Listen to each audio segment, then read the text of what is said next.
Bonjour, Rudy Ricciotti, l'un des plus grands architectes contemporains, le Mucem de Marseille, le musée Cocteau ou encore le stade Jean-Bouin à Paris, tant de réalisations et un manifeste où vous dites aujourd'hui dans une pièce de théâtre hilarante et irrésistible, le béton c'est l'avenir. Pourquoi on n'aime pas le béton alors, dites-moi? Je crois que c'est un fantasme vaudou, c'est consécutif à l'échec des banlieues, très probablement. Mais c'était très laid, les banlieues, vous êtes d'accord, Rudy Ricciotti? Bien sûr, c'est une erreur, c'est les erreurs des années 60, des années 60. La précipitation, la planification urbaine, les mythologies de la modernité, voilà. Oui, mais alors, on voulait plus du béton à cause de ça, et maintenant vous vous dites il faut en refaire, il faut faire du béton. Mais parce que d'abord, c'est une ressource française, territorialisée, je le répète. C'est pas quelque chose qu'on importe. Vous voyez, l'acier, on importe, l'aluminium, on importe, et on met en difficulté notre balance commerciale.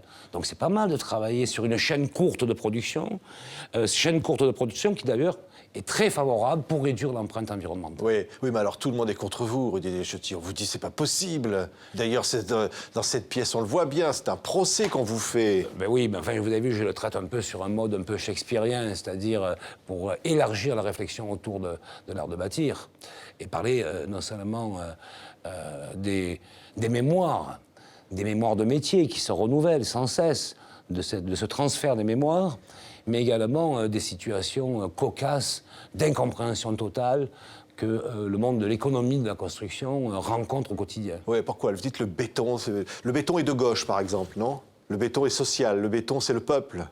Oui, je crois que le béton est populaire. Je crois que le béton pétrifie la cité, porte sa minéralité, est un matériau qui se partage.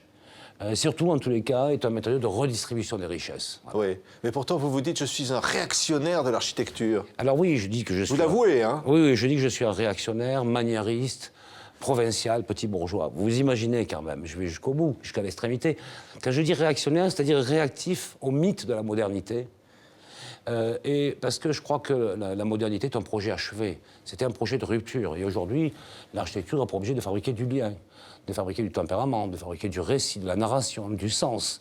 On est convoqué à autre chose que la métaphore de la rupture, ce qui était le propre des années 60. Ces banlieues qui ont mal vieilli. Oui, mais des architectes sont des véritables barbares, certains. C'est terrible. Ils enferment les gens. Vous avez envie de vous révolter aussi, Rudy Ricciotti, quand vous voyez l'architecture moderne parfois, non? Écoutez, d'abord, je crois que les architectes français sont parmi les meilleurs au monde. Moi, j'ai beaucoup de respect pour mes confrères, qu'on ne s'y trompe pas. Je crois qu'on construit mieux en France qu'ailleurs. En tous les cas, on construit avec des coûts de construction très bas. C'est très accessible, ce qui n'est pas le cas d'autres pays européens, je peux vous dire.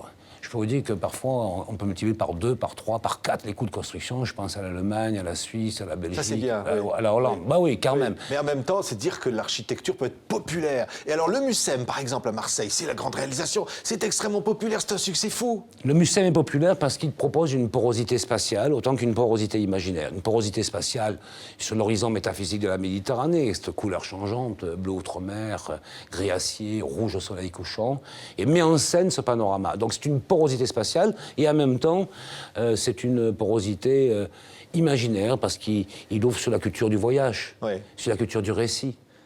Lorsque les 4 millions de visiteurs qui sont venus en un peu moins de 2 ans, ils voient tous un voyage différent. Et chacun l'interprète. Et on n'est pas dans la doxa, on n'est pas dans la doctrine. Vous voyez, le Mucem, c'est une tendresse. Et évidemment, il a beaucoup touché le cœur des Marseillais, mais pas que des Marseillais, vous le savez. Du monde entier. Du monde entier, hein. Mais parce que les Marseillais sont... Vous savez, Marseille, c'est Quasimodo, qui, à force de recevoir des crachats, ne comprend plus. Il s'agissait simplement... Les crachats, c'est par exemple quand on dit Marseille, c'est la cité du crime. Voilà, c'est le Front National qui grimpe. Et vous savez, Marseille n'attendait qu'une chose, qu'on lui tendre la main, qu'on lui fasse une accolade, un peu d'empathie. Mais c'est vrai, en même temps, il y a beaucoup de crimes à Marseille, et puis il y a aussi le Front National qui monte. Oui. Ça vous agace, ça vous énerve aussi? Écoutez, que ce soit clair, une fois pour toutes, je n'ai pas peur du Front National au sens où je ne crains personne. Voilà. Mais il ne me viendrait pas à l'idée de voter Front National. Oui. Mais je comprends que dans ces quartiers qui souffrent,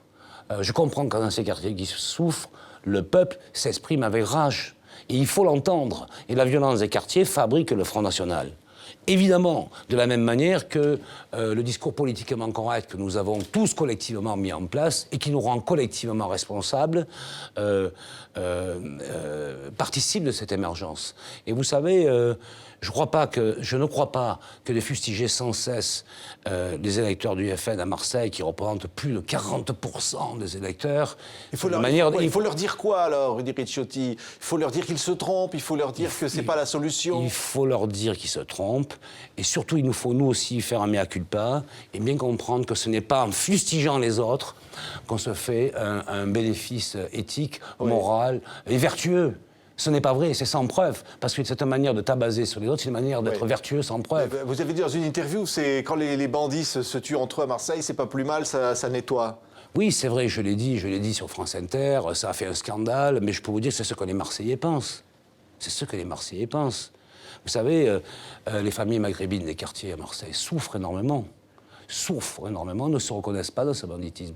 Ils ont des enfants, ils sont eux aussi dans la difficulté, ils ne savent pas où aller.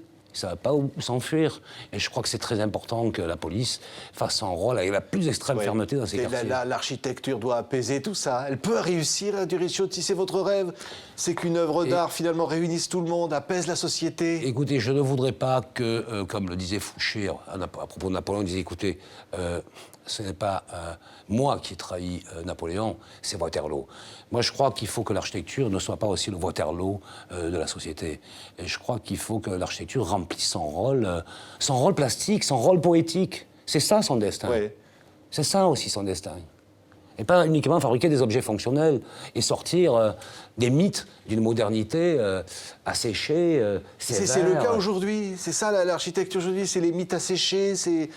Malheureusement, il y a plus de souffle. Non, c'est l'héritage que nous en avons. Voilà, c'est l'héritage que nous en avons, cette difficulté pour l'architecture contemporaine à fabriquer du sens. Et encore une fois, à pétrifier la cité, comme l'est l'image exemplaire de la ville du 19e. Regardez le 19e siècle, c'est miraculeux. Toutes les capitales d'Europe du 19e sont toutes très belles, d'accord? On ne peut pas en dire autant des périodes contemporaines des années 50-60. Oui. Sous quelques exceptions près, évidemment. Hein, voilà. Merci beaucoup, Rudy Ricciotti. Manifeste architectural et théâtral aussi un petit peu. Hein. Le béton est en garde à vue. C'est le titre de cette pièce, donc publiée chez Le Mieux Éditeur. C'est pour rire, surtout. Hein. Oui, ben c'est ça. Hein. C'est ce qui nous manque le plus, Patrick. Le rire, le droit au rire. Merci, Rudy Ricciotti. Merci.